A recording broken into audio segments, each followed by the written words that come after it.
Le soleil se levait lentement à l'horizon, enveloppant la mer d'une lumière douce et encore fragile. La brise salée portait avec elle le parfum des algues, et les vagues venaient mourir contre les rochers dans un rythme apaisant. Pourtant, derrière cette apparente sérénité, un drame silencieux se jouait au large. Un gigantesque rorqual à bosse errait près de la côte, ses mouvements d'abord tranquilles trahissant peu à peu une tension invisible. La nuit précédente, à la faveur de l'obscurité, l'animal n'avait pas vu les pièges qui l'attendaient. Il s'était emmêlé dans des cordages épais, reliés à des casiers de pêche lourds de plusieurs centaines de kilos. À chaque tentative de fuite, les cordes s'enfonçaient davantage dans sa peau, lacérant sa chair et l'épuisant un peu plus. Pendant des heures, le cétacé avait lutté, frappant l'eau de sa puissante nageoire caudale, tournoyant sur lui-même, cherchant à briser l'étreinte qui le maintenait captif. Mais ses efforts avaient été vains. Plus il se débattait, plus les lignes s'enroulaient autour de lui. À présent, ses flancs portaient des marques profondes, rouges et douloureuses. L'eau, légèrement troublée par les remous, laissait entrevoir de fines traînées sombres, témoins de son supplice. Malgré sa force titanesque, le géant de l'océan semblait au bord de l'épuisement, condamné à suffoquer lentement s'il ne recevait pas d'aide. À l'aube, un petit bateau fendit la surface calme en direction du large. À son bord, un groupe de plongeurs chevronnés se préparait à une sortie ordinaire. Parmi eux se trouvait James Mosquito, un homme au regard profond, marqué par des années passées à explorer les abysses. Rien ne laissait présager qu'il deviendrait ce jour-là le protagoniste d'un récit hors du commun. L'appel d'un pêcheur inquiet, signalant une étrange agitation au large, avait suffi à détourner leur programme. La curiosité mêlée à l'inquiétude les poussa à s'approcher. À mesure qu'ils s'éloignaient de la côte, les premiers éclats du soleil faisaient scintiller l'océan comme un champ d'étoiles mouvantes. Soudain, à environ 11 km de San Francisco, une silhouette colossale émergea. Le souffle puissant d'un cétacé fendit l'air, produisant un nuage éphémère au-dessus des flots. Mais ce qui frappa immédiatement James, ce ne fut pas seulement la taille imposante de l'animal. C'était la détresse évidente qui émanait de lui. Le rorqual oscillait faiblement à la surface, comme s'il implorait silencieusement de l'aide. Ses yeux sombres fixaient le bateau avec une intensité troublante, partagée entre la méfiance et l'espoir. En s'approchant davantage, l'équipage comprit l'ampleur du problème. Les cordages de plusieurs casiers à crabes, jetés la veille, s'étaient emmêlés autour de l'animal. Les pièges, gorgés de prises, pesaient près d'1,5 tonnes, agissant comme une ancre colossale qui le tirait vers le fond. Bien que le rorqual réussisse encore à hisser sa tête hors de l'eau pour respirer, chaque inspiration était laborieuse. James sentit son cœur se serra. Il avait déjà été témoin d'une scène atroce, ailleurs dans le monde, lorsqu'un requin blessé avait été encerclé et déchiré par ses congénères. Ce souvenir obsédant lui revint brutalement. Le danger n'était pas seulement l'épuisement, mais aussi la présence éventuelle de prédateurs attirés par l'odeur du sang et des fluides. Un long sillon huileux s'étendait déjà à la surface, trace indiscutable de la blessure. James savait que les requins blancs, nombreux dans ces eaux à cette saison, pouvaient capter ce signal à des kilomètres. Le temps pressait. Le regard grave, il se tourna vers ses compagnons. Tous comprirent sans un mot que l'attente n'était plus possible. Il fallait agir immédiatement, au risque de leur propre sécurité. James enfila son équipement de plongée avec une précision mécanique. Ses mains, bien que rapides, restaient étonnamment calmes. La peur, pourtant légitime, semblait s'être effacée derrière une concentration absolue. Avant de plonger, il prit un instant pour rappeler aux autres la règle essentielle. Garder les yeux ouverts, rester soudé et surtout ne jamais perdre de vue l'éventualité d'un requin.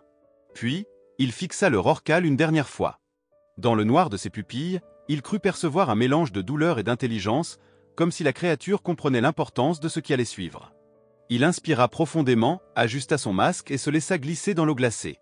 Le silence de l'océan l'enveloppa aussitôt, seulement brisé par le battement lointain de son cœur. Derrière lui, les autres plongeurs se mirent à l'eau à leur tour. Ensemble, ils nagèrent vers le colosse prisonnier. Plus James approchait, plus la réalité de la situation s'imposait. Les cordages s'enroulaient en un écheveau serré, mordant profondément la chair de l'animal. À certains endroits, la peau était à vif, striée de blessures sanglantes. La souffrance de la baleine se devinait à chacun de ses mouvements limités, à la lenteur contrainte de sa respiration.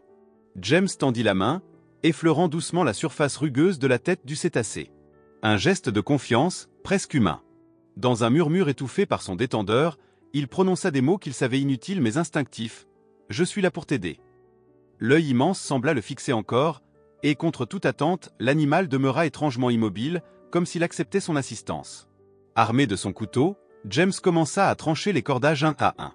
Chaque fibre coupée était une victoire minuscule contre l'injustice de cet emprisonnement. Mais la tâche était colossale. Les lignes, imbibées d'eau et tendues à l'extrême, résistaient farouchement.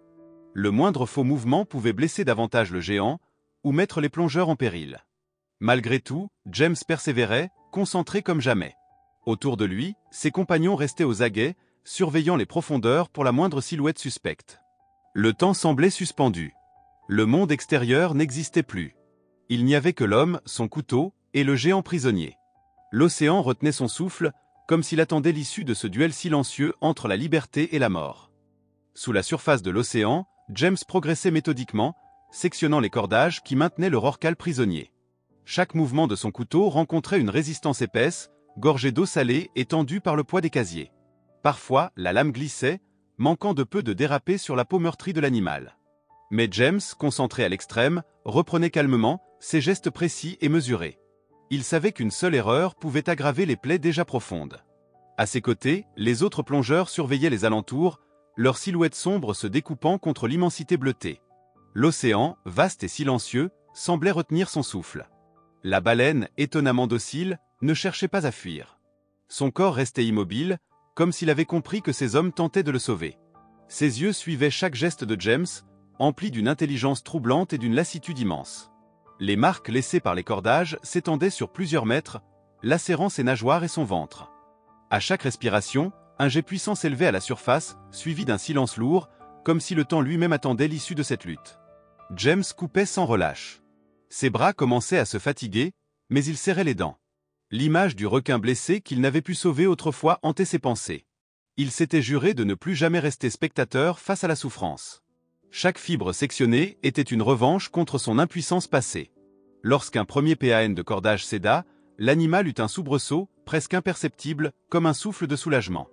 Les plongeurs échangèrent un regard, ils étaient sur la bonne voie. Pourtant, le danger n'avait pas disparu. À plusieurs reprises, James se retourna brusquement, persuadé d'avoir aperçu une ombre se glisser dans les profondeurs. L'eau, teintée par le sang et l'huile, appelait les prédateurs. Ses coéquipiers brandissaient leurs couteaux, prêts à réagir au moindre signal. Mais l'océan demeurait vide, comme si lui aussi retenait sa menace pour plus tard. Cette tension invisible amplifiait chaque seconde, rendant le travail encore plus éprouvant.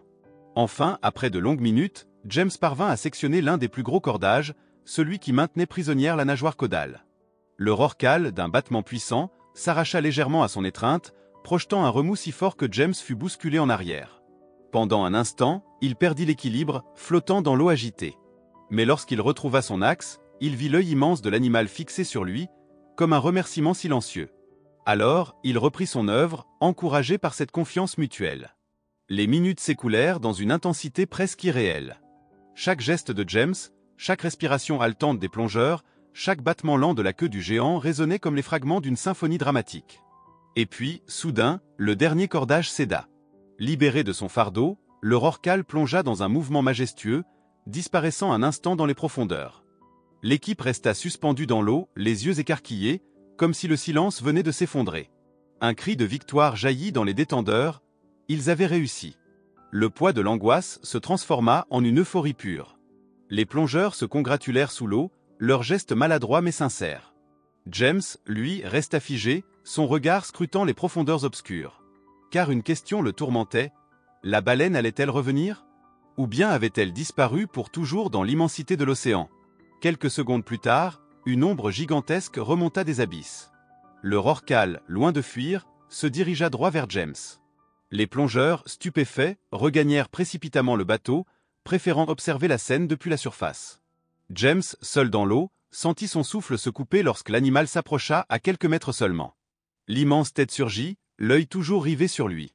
Puis, avec une douceur inattendue, le géant effleura le plongeur d'un mouvement de nageoire.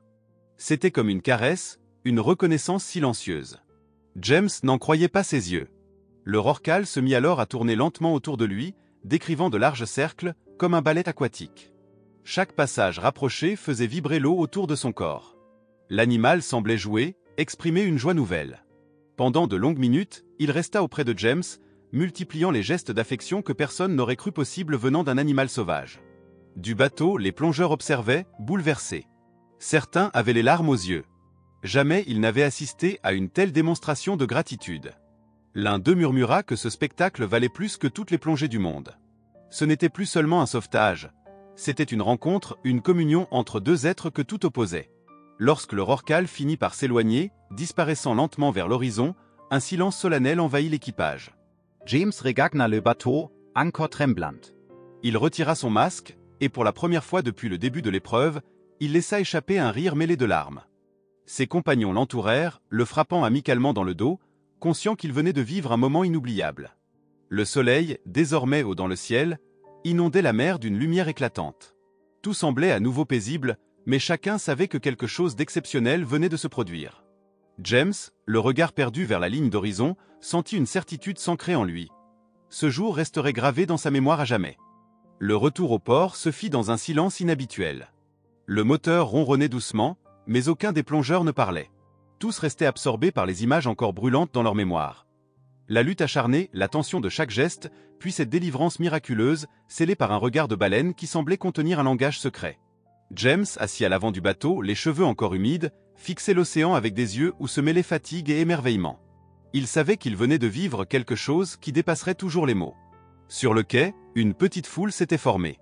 Des pêcheurs, des promeneurs et quelques journalistes locaux attendaient le retour du bateau, avertis par des rumeurs confuses.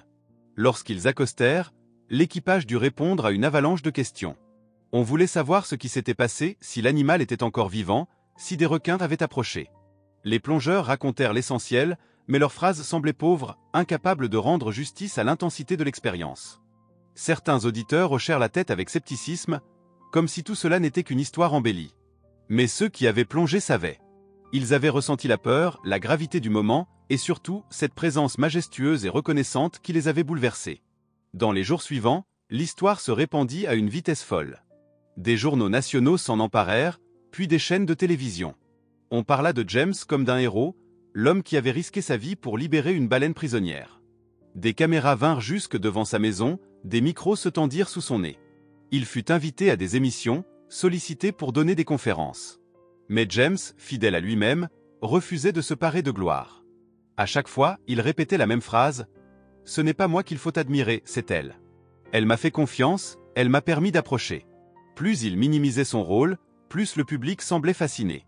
La notoriété n'apportait pourtant pas que de l'admiration. Certains critiques l'accusèrent de mettre sa vie inutilement en danger ou de romancer une simple intervention technique. D'autres, au contraire, virent en lui le symbole d'une humanité capable encore de compassion. Des scientifiques s'intéressèrent à son témoignage, analysant le comportement du Rorqual qui, après sa libération, était revenu vers ses sauveteurs. Pour eux, c'était une preuve supplémentaire de l'intelligence émotionnelle des cétacés. Mais pour James, la science ne suffisait pas. Ce qu'il avait vécu relevait de l'intime, presque du sacré. Souvent la nuit, lorsqu'il se retrouvait seul, il revoyait l'animal tournoyer autour de lui, sentir son souffle chaud remonter à la surface, entendre l'eau vibrer comme un cœur immense. Ses souvenirs le hantaient et le consolaient à la fois. Mais une question revenait sans cesse. Qu'était devenu ce Rorqual ?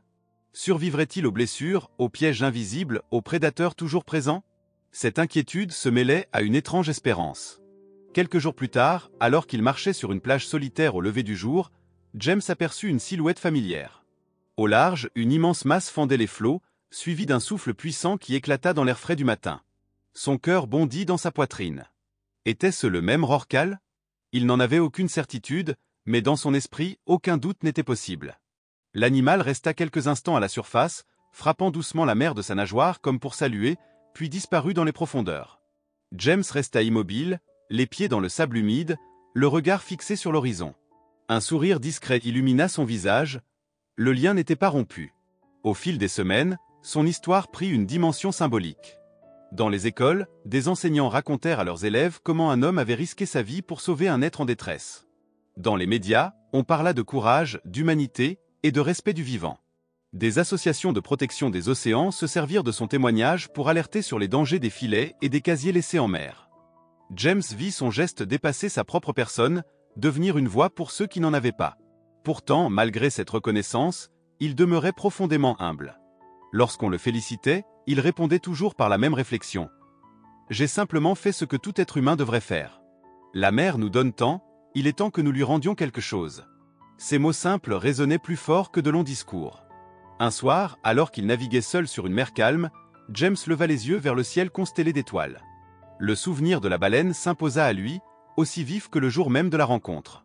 Il murmura « chaque vie sauvée est une victoire contre l'indifférence. À cet instant, il comprit que son existence venait de changer. Ce n'était pas seulement une aventure héroïque qu'il avait vécue, mais une leçon profonde, l'importance de tendre la main, de ne pas détourner le regard face à la souffrance, qu'elle soit humaine ou animale. L'expérience l'avait marqué d'une cicatrice invisible, mais lumineuse. Désormais, il se sentait investi d'une mission, raconter, sensibiliser, protéger. Car si un jour un Rorqual avait pu lui offrir un signe de gratitude, alors peut-être que l'humanité pouvait espérer bâtir un avenir où l'océan et l'homme coexisteraient en harmonie. Et chaque fois qu'il fermait les yeux, il revoyait cette scène, l'eau tourbillonnante, les cordages qui cédaient enfin, et cet œil immense, sombre et lumineux à la fois, qui semblait lui dire dans un langage universel « Merci ».